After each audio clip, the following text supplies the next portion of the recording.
This channel does not promote any violent, harmful, or illegal activities. All content provided by this channel is meant for an educational purpose only. দেশের প্রধান রাজনৈতিক দলের শীর্ষ নেতাদের উপর একের পর এক বিষোদ্গার, কুরুচিপূর্ণ গালাগাল আর উস্কানি। ছাত্রদল ও বিএনপির নেতাকর্মীরা ক্ষুব্ধ হয়ে রাস্তায় নেমে তার উপর কয়েক দফা সরাসরি হামলা চালিয়েছে, গাড়ি ভাঙচুর করেছে, গণধোলাই দিয়েছে। কিন্তু আশ্চর্যের বিষয় হলো, মার খাওয়ার পরও তার মুখের বিষ কমেনি, বরং উস্কানির মাত্রা যেন আরও কয়েক গুণ বেড়ে গেছে। তিনি আর কেউ নন, জাতীয় নাগরিক পার্টির মুখ্য সমন্বয়ক নাসিরউদ্দিন পাটোয়ারি।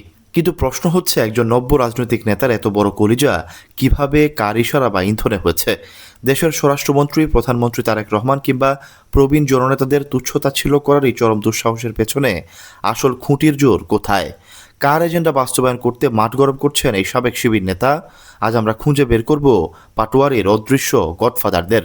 20 জুন 2026 খুলনায় 11 দলীয় জোটের সভায় নাসিরউদ্দিন পাটোয়ারি যা করলেন তা কোনো সুস্থ রাজনৈতিক শিষ্টাচারের মধ্যে পড়ে না।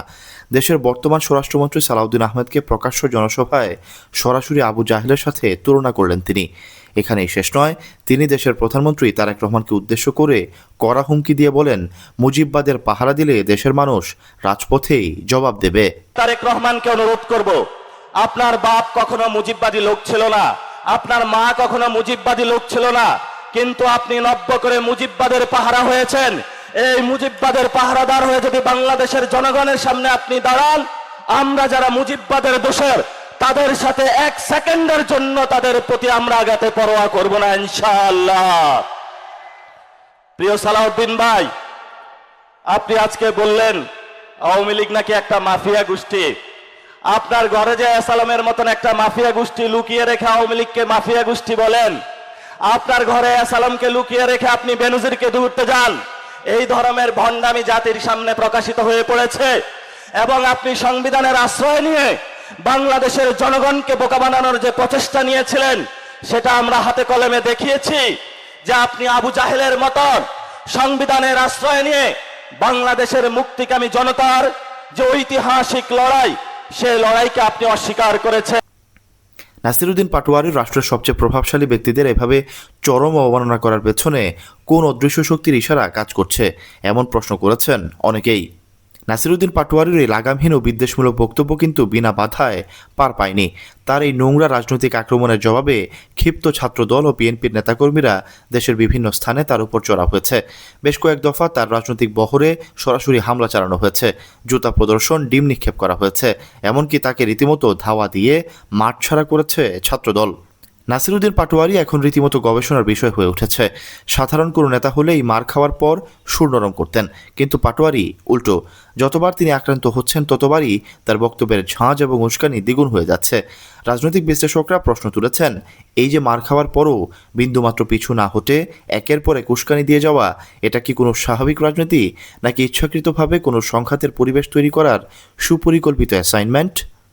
ফিরে দেখা যাক 19 জুলাই 2025 কক্সবাজারের এক সভায় দাঁড়িয়ে বিএনপির প্রভাবশালী স্থায়ী কমিটির সদস্য, বর্তমানে স্বরাষ্ট্রমন্ত্রীকে শিলং থেকে আসা গডফাদার বলে মন্তব্য করেন তিনি।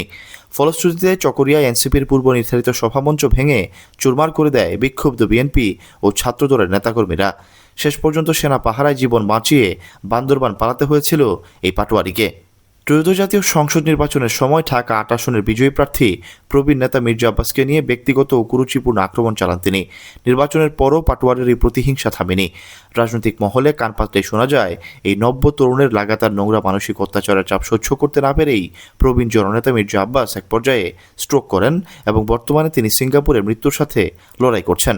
একজন প্রবীণ নেতাকে হাসপাতালের বিছানায় পাঠিয়েও কি শান্ত হয়েছেন পাটোয়ারি? এবার আসা যাক সবচেয়ে বড় ও বিস্ফোরক প্রশ্নে, কার জোরে এত রাজনৈতিক তেজ দেখাচ্ছেন নাসিরউদ্দিন পাটোয়ারি? রাজনৈতিক বিশ্লেষকরা মনে করছেন, ইসলামী ছাত্র শিবিরের সাবেক এই সাথী বর্তমান এনসিপির মুখ্য সমন্বয়ক মূলত ডিপ স্টেট বা পর্দার অন্তরালে থাকা কোনো অদৃশ্য মাফিয়া গোষ্ঠী এবং জামায়াত ইসলামের হয়ে কাজ করছেন। তাদের মূল লক্ষ্য দেশে একটি স্থায়ী, অস্থিতিশীল এবং সংঘাতময় রাজনৈতিক পরিবেশ বজায় রাখা। রাজনৈতিক ফায়দা লুটের এই খেলায় পাটোয়ারিকে দাবার খুঁটি হিসেবে ব্যবহার করা হচ্ছে না তো? যদি তাই না হয়, তবে বারবার মার খাওয়ার পরও কার ইশারায় তিনি বুক ফুলিয়ে এমন উস্কানিমূলক বক্তব্য দিয়ে যাচ্ছেন? তার আসল ফান্ডিং এবং ক্ষমতার উৎস কোথায়? তা এখন রাজনৈতিক অঙ্গনে $1 মিলিয়ন প্রশ্ন। নাসিরুদ্দিন পাটোয়ারির এই উস্কানিমূলক ও বিদ্বেষমূলক রাজনীতি কি দেশের সংস্কারের জন্য, নাকি বাংলাদেশকে এক অনন্ত গৃহযুদ্ধের দিকে ঠেলে দেওয়ার সুদূর প্রসারী মাস্টার প্ল্যান? কার হাত রয়েছে এই পাটোয়ারির মাথায়? কমেন্ট বক্সে আপনার ক্ষুরোধার মতামত দিন। নিউজটি শেয়ার করে দেশের মানুষকে এই অদৃশ্য চক্রান্তের বিরুদ্ধে সচেতন করুন।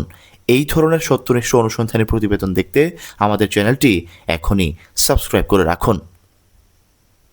সৈয়দ সাকিব, বিনা নিউজ 24। আমার সোনার বাংলা, আমি তোমায় ভালোবাসি।